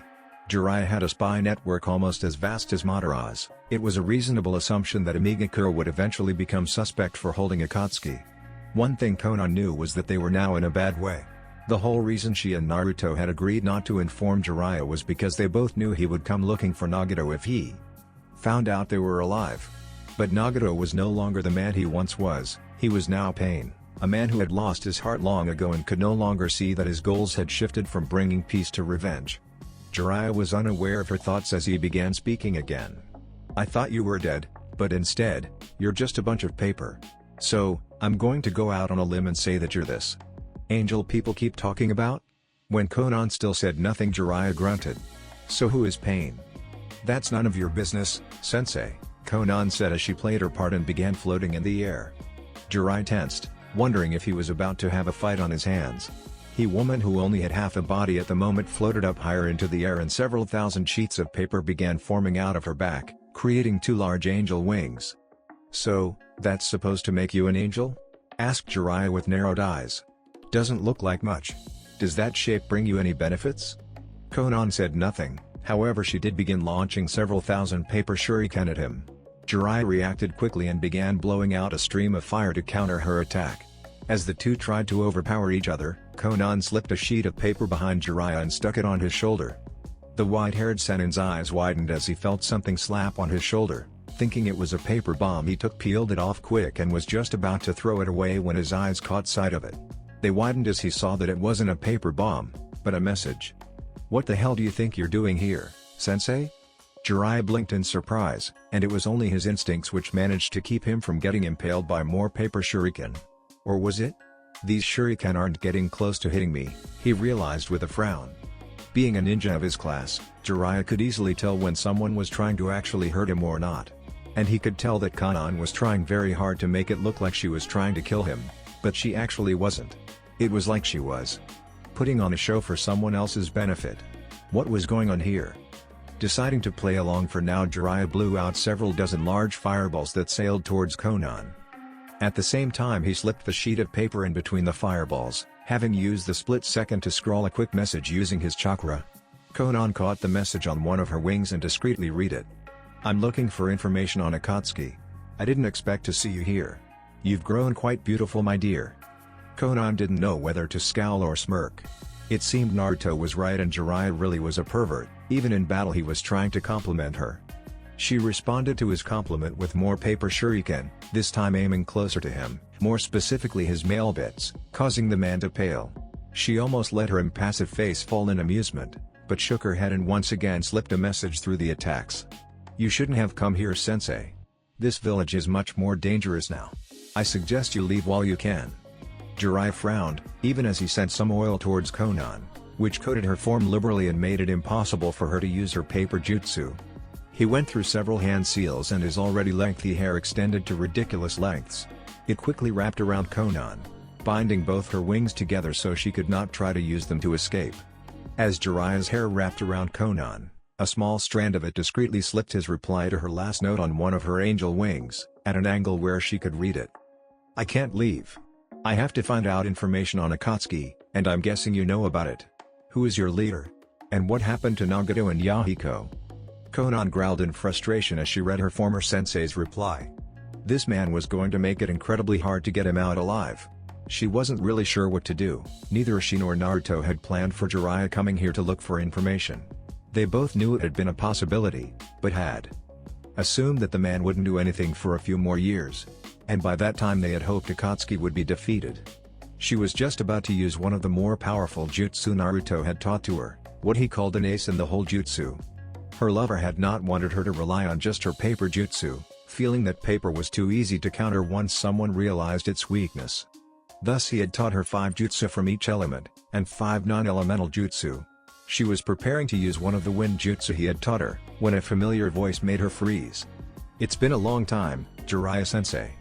Konan's eyes widened as Pain appeared crouched on a cliff of metal pipes several dozen feet away. "Damn it! I thought I had more time," she thought to herself. With Pain here things were going to swiftly go downhill. Even using just one of his paths he could defeat her, and while Jiraiya may be able to beat one, this particular path was extremely difficult to face in combat. Mainly because it was damn near impossible to actually fight it up close. Considering the situation she was now in, it was a wonder she could still keep most of her impassive mask on. Jiraiya looked at Nagato, for that was the only person it could be. He had long orange hair and a ponytail, with one bang parting off to the left in a style reminiscent of Naruto's friend Ino. He had several stud piercings along his jaw and neck, and 2 on each of his cheeks, which were connected by a thin strand of metal that went through his nose. He was wearing the traditional Akatsuki robes. Narrowing his eyes, Jiraiya said, "Your appearance has changed quite a bit. But I still remember those eyes."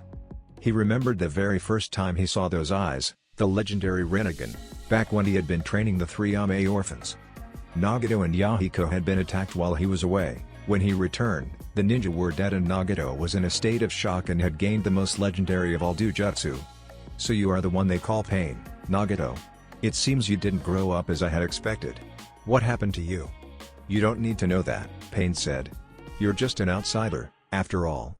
Jiraiya frowned. "It seems you've changed, Nagato." Pain clapped his hands together. Kushios no Jutsu. A large summoning seal away spread out on the pipe wall behind Pain. There was a large burst of smoke, and a large crab-like creature scuttled out. Jiraiya's eyes widened as it stopped at the ledge and shot out a foamy substance from its mouth. Konan let it overtake her, knowing that at the moment she would be no good. It washed off the oil and she made a hasty getaway until she could come up with a plan to get her and Jiraiya out of this mess alive. Jiraiya on the other hand jumped into the air and flipped himself on the wall to dodge the foamy liquid. "Foam, huh? I should have realized he would exploit my greatest weakness. Washing away my oil with foam." The giant crab disappeared in a puff of smoke and Pain began manipulating his hands like he was conducting an orchestra. The crab summon burst out of the foam, its left pincer claw making grasping motions as it attempted to crush Jiraiya with its pincers. However, Jiraiya wasn't S-class for nothing and swiftly began making hand seals. Ranshishigami no Jutsu. As he called out the name of his attack, Jiraiya's hair expanded from all sides. It quickly wrapped around the crab summon's arms, legs and torso. The Gamma Sennin stamped a foot on the wall and his hair constricted. By using his chakra, Jiraiya had hardened his hair follicles to the same density and hardness as steel. While the crab's outer shell may have been tough, even it wasn't strong enough to withstand Jiraiya's attack as it sliced through the outer shell and into the creature's fleshy interior. The crab burst into smoke as it was desummoned by the attack. Out of that smoke came more hair, this time in the shape of a large mouth. It crashed into Pain and slammed the path against the wall. The amount of force the attack generated caused the pipes to bend out and the wall to crack. Konan watched overhead, the only sign that she was worried being the way her teeth bit her lower lip. Jiraiya flexed his chakra and the hair began to recede slightly, enough that he could now see Nagato inside of his grip. "Nagato, I have a few questions I want to ask you," he said in a tone that suggested he wasn't talking no for an answer. "What happened to Yahiko?"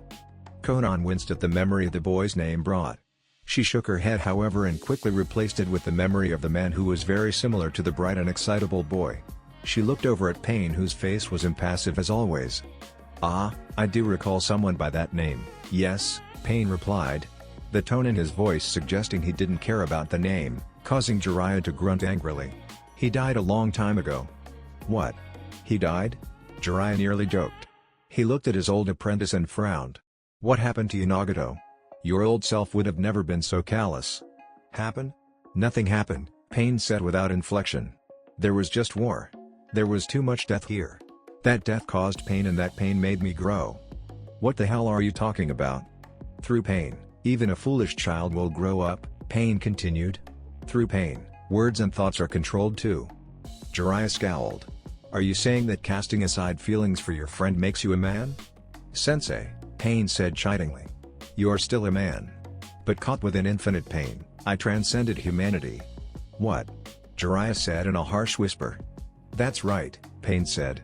I went from being a man, to a god. By becoming a god, my words and thoughts become the laws of nature. Sensei, you are still just a man. Trying to comprehend my words is meaningless. As a god, I now comprehend that which I could not as a man. And because I am a god, I can understand that which was previously incomprehensible. Simply put, I've evolved beyond man. Konan had heard Pain say things like this hundreds of times before. In the past, she had always believed his words were absolute, she had been in awe of him and believed he truly had become a god. To accomplish what he had in such a short time, to create such a grand goal, to find the means and have the will to go through with his plans. Surely, someone who can do so much and have such a grand plan must be a god? Her time with Naruto had tempered that awe. She had seen the havoc Pain had truly caused. Some might have believed that everything he had done was for the sake of peace. But she knew better. Pain was taking revenge on the world for causing him pain, a child lashing out at the thing that created him. And he was merciless in his revenge. He had no compassion for others, he did not fight for the sake of others, and did not care who he had to kill to get what he wanted. He said he wanted peace, but how can there be peace when the man creating it did not have the compassion necessary to help those who would be ruled under this peace? For all his power, Pain was not a god, but a simple man who had lost sight within his own delusions. And while it broke Konan's heart, she knew there was not much she could do now. Except ensure that Pain died so that Nagato could rest in peace. Jiraiya kept his face blank as Pain finished his monologue. And what are your intentions now? Pain closed his eyes. To cleanse this world in meaningless strife. That's the work of God. If that's your goal, why are you collecting the Baijuo? Asked Jiraiya. You're going to die anyways. That is the only reason I will tell you my goal. At Pain's words, Jiraiya's eyes widened. By using the sealed Baijuo, I will create a new forbidden jutsu. With only a single use of that jutsu, even an entire nation can be wiped out in an instant. It's the ultimate forbidden jutsu weapon. I will give this jutsu to the nations. Eventually, they will use it. Hundreds of millions of people will die in an instant. After witnessing the display, they will be terrified, they will all know pain. That terror will act as a deterrent. The conflicts will vanish. You could say the current world is still not moving towards a state of equilibrium. Pain will force the world to grow up. Like the old me thought, for the world to move forward and grow up, divine help is necessary. This world is still but a mere child. Konan's lips became a thin line as she listened to Nagato's words. Being able to actually hear his plans without the illusions of Pain's perfection in her mind, she could now see what Naruto saw. A weapon like that would not bring peace, not unless Pain was seeking the peace of the grave. If he gave weapons of such devastating power to the elemental nations, they would use it. Whole nations would be extinguished, an untold number of people would die. And when those who survived, those who had loved ones killed at the hands of that weapon, they would rage. They would hate, and they too would use the weapon and wipe out the nation that attacked them. The hatred would spread, as more and more nations used the weapon to destroy their enemies and revenge. Soon after, the world would become a sterile wasteland, nothing would exist after that. There would be no war, but there would be no one left to enjoy the peace Pain's weapon brought. Apparently, Jiraiya thought the same thing as well, because he actually began to laugh. You think that by destroying the world, you'll make it grow faster? That is the lamest, most idiotic thing I've ever heard. You won't be making anything grow. You'll just kill this world and everyone in it. I guess in a way you'll create peace. If the peace of the grave is what you're looking for. Pain just shook his head. You just can't understand, Sensei. You are still just a regular human. And that's how I know I'm right. Jiraiya shot back. Because unlike you, Mr. I've transcended humanity, I still am human, and as a human I understand other humans. You create that weapon. People will use it, and when the few people who see that weapon used, and realize that their loved ones are dead, they will grow terrified and angry, and then they will use that weapon in retaliation. As more and more people use the weapon, they will destroy the world, leaving it nothing more than a graveyard. You're a fool, Nagato. That's what you are, and I'm ashamed of how you've become. Pain's eyes narrowed. It matters not what you think. Only my will, the will of God matters. Pain quickly disappeared within a kawarimi and appeared several feet away. Over here sensei. To me you're an insignificant child whose growth was stunted. Another summon? Jiraiya said as he saw Pain standing atop a massive chameleon. I have to admit, hearing a kid like you telling me that I and the world need to grow up. It's rather funny coming from a brat like you. You say you're God, but I'm no longer a human either, he said as he made hand seals for his own summoning jutsu. The smoke amassed around him, flooded by anger. I cried tears of blood. The Gamma Sennin of the legendary Sannin. The Gamma Yokai of Mount Mayuboku. The great Jiraiya-sama. His speech was cut off as he fell face first onto the surface he had been standing on. Still floating in the skies above until she could come up with a way to get Jiraiya out of this fucked up situation alive, without revealing her position as a spy, Konan felt like face-palming as she saw Jiraiya fall flat on his face. And this is the man who trained Naruto-kun and I, she thought lamentingly.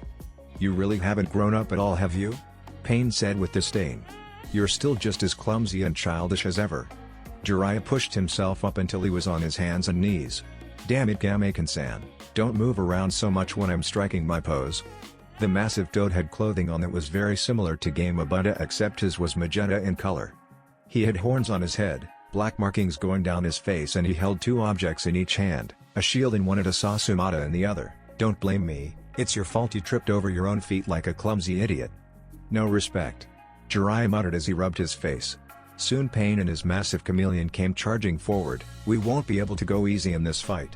We'll need to use everything we have on this guy right from the start. I'm going to use Sennin mode for this.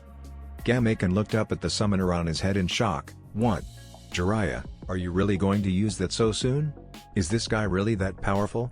He's likely going to be one of the toughest opponents we'll ever face. Jiraiya said, that's why I'm summoning the two great sage toads. Though it's going to take a while before I can gather the chakra to do so. I won't be able to split my hands during that time. I'm going to need you to buy me some time. Think you can do that? Gameken nodded. You've got it, Jiraiya. I'm not that strong, but I'll give you my best. In the skies above, Konan watched as the battle began to progress. She had to admit, despite being much older now and still acting like a complete fool, Jiraiya was still a very powerful ninja and seemed capable of holding his own against most opponents. Were he facing her, Konan had no doubt she would not be able to win. However, it was becoming obvious to her that Pain was on a whole other level. It was going to take considerable skill just for him to make it out alive. Jiraiya watched as Nagato and the chameleon summon disappeared. His eyes narrowed. I wonder where the hell he found this summon? Gameken-san. It looks like we're going to need to use that barrier jutsu to find him. Right, it looks like we're in for a tough battle, Gameken said. It seemed that Pain had figured out his plan, however, since he switched out his chameleon summons with a three-headed dog that went on the attack as soon as it appeared. Jiraiya had to channel more chakra to his feet to keep from falling off as Gameken began jumping and dodging the attacks. Through some fancy footwork on Gameken's part, they managed to pin the dog to the wall via stabbing it with the giant toad Sasumata. Jiraiya cheered. I don't know why you keep dissing yourself, Gameken-san, you're actually pretty good. Whatever celebration Jiraiya might have done was cut short as the three-headed dog somehow managed to split itself into three more dogs. What the hell, he yelled, only to watch in growing horror as the dog split even further, becoming 6 dogs. Now that's just not fair.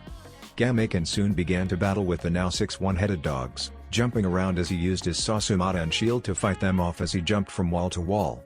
He managed to bat most of the dog summons away, however one managed to get through. The dog hit Gameken and sent him flying through the wall. Are you alright, Gameken-san?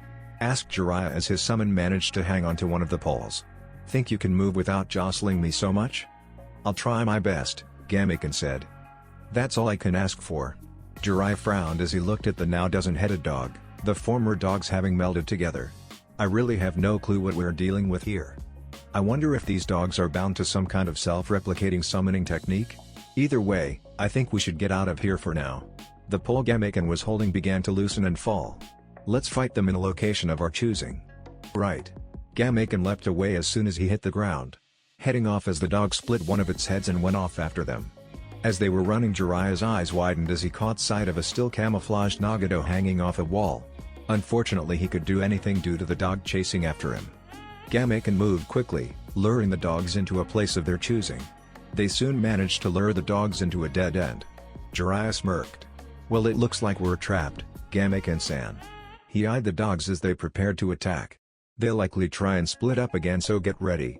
The dogs did split up, making an attempt to attack Jiraiya and Gamekin from all angles. However, the large toad summon had some pretty slick moves up its sleeves. Spinning his Sasumata, Gamekin was able to deflect all of the dogs. When the last one attacked Gamekin, the large toad bashed it across the top of its head, smashing it into the ground.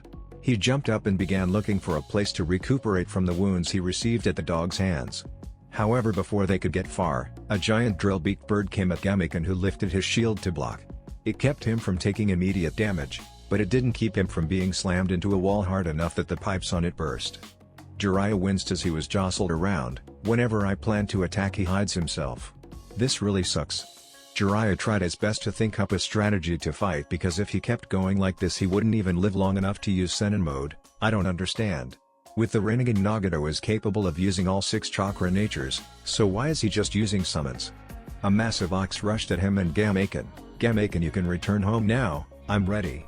Gamekin returned to the mountain of the toads just as the ox plowed Jiraiya into a wall, kicking up a cloud of smoke.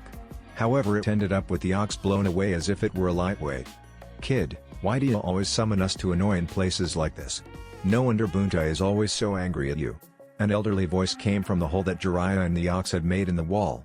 Don't be like that, Ma, you know Jiraiya always has a reason for summoning us. Came another elderly voice from inside of the wall. For crying out loud, be quiet, Pa.